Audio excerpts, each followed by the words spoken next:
Welcome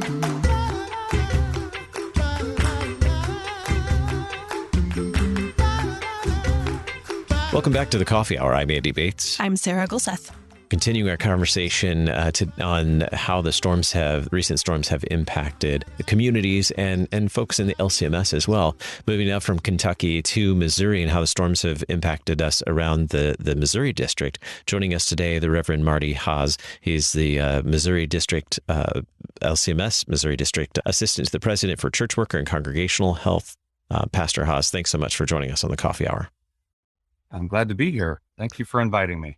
Also joining us today, the Reverend Karl Gibbs from Immanuel Lutheran Church in Carrolton, Missouri. He's Assistant Director of Disaster Response, or District Disaster Response Coordinator, the DDRC. I'll get that right eventually. Pastor Gibbs, thanks for being our guest on the Coffee Hour.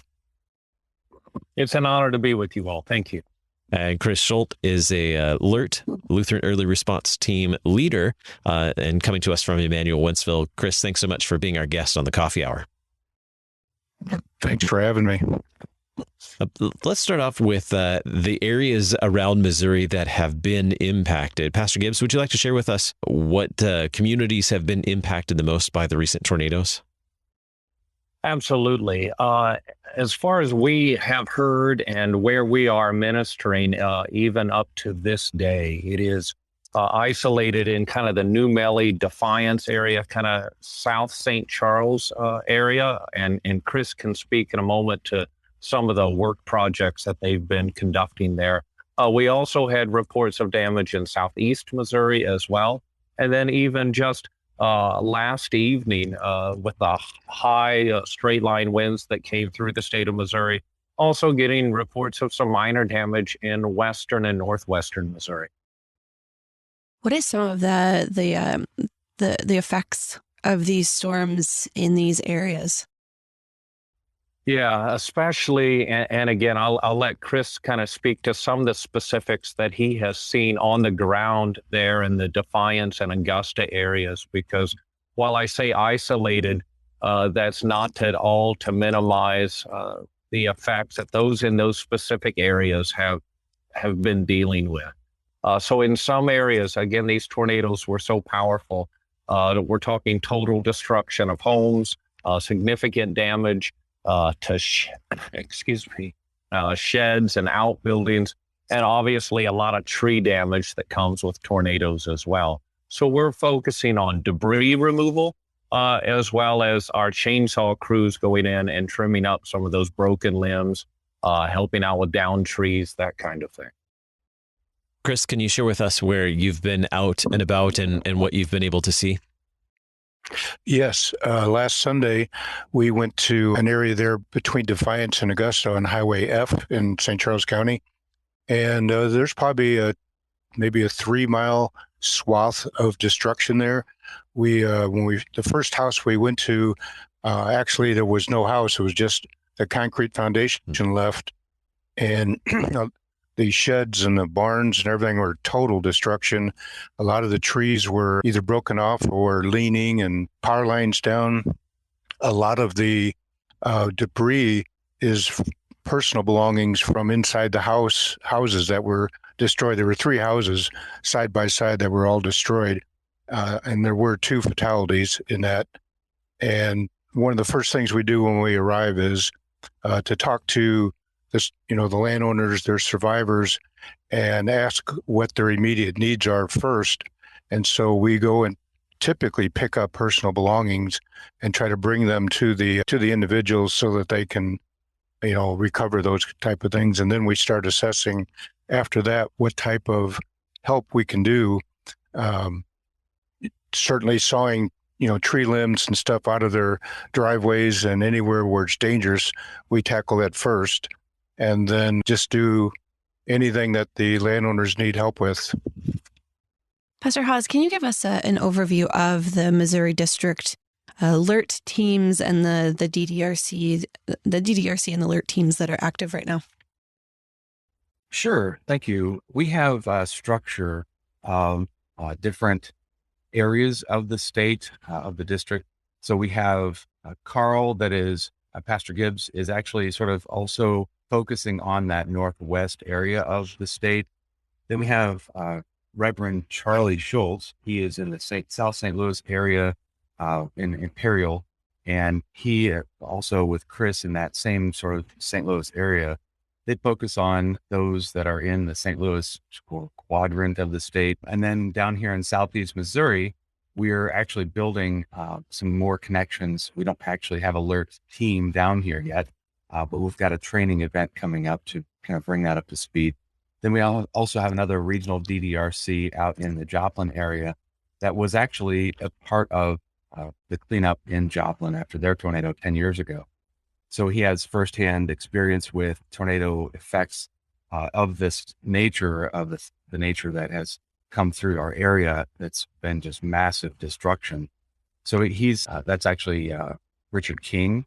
He's a member of the church there, and he and his wife worked hands-on with those things. So basically we have a DDRC that is a regional person. Myself as a district worker, I also represent that person that gets the communications out.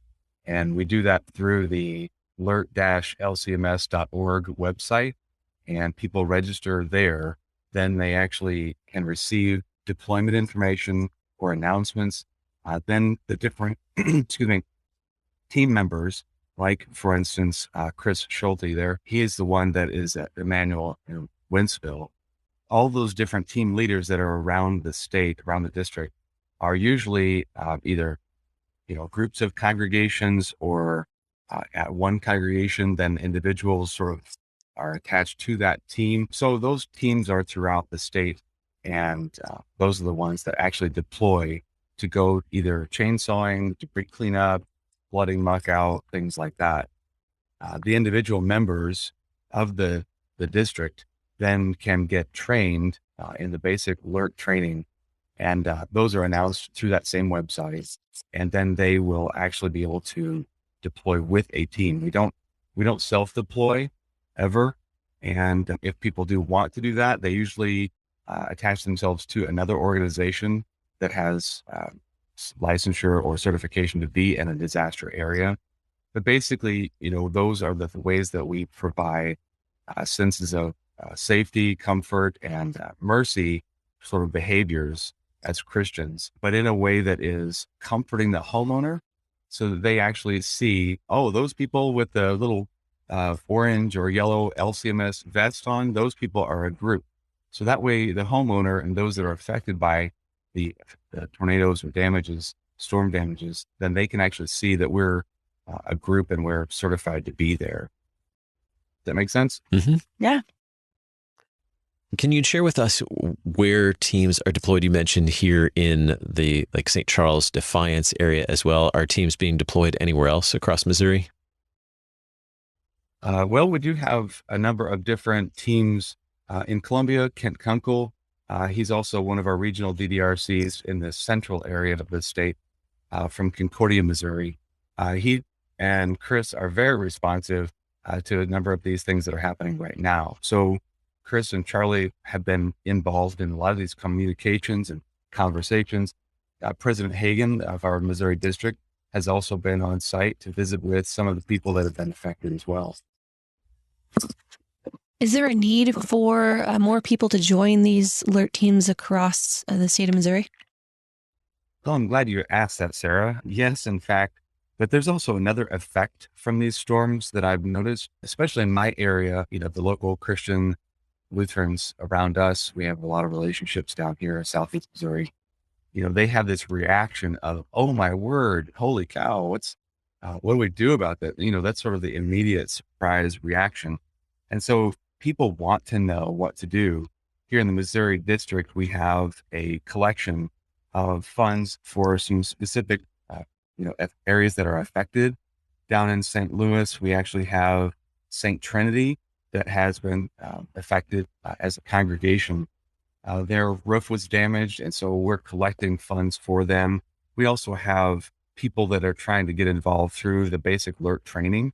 So they're asking for that training so they can get involved. So people want to do something, and that's a main avenue of exercising that desire to be a blessing for those that have been affected at a great distance from them, perhaps. But yeah, we do have a lot of need. Kris goes, Kent takes his team, Charlie and them, they're all working very hard, but we do need to spread the load. So we do need people that get that basic LERT training so they can be certified to be in an area. And then they know what they're doing and they feel confident. Kris, can you share with us briefly, what are some of the things that you're equipped to do as a LERT team? When you go through that training, what are you then equipped to do when you go out into the field?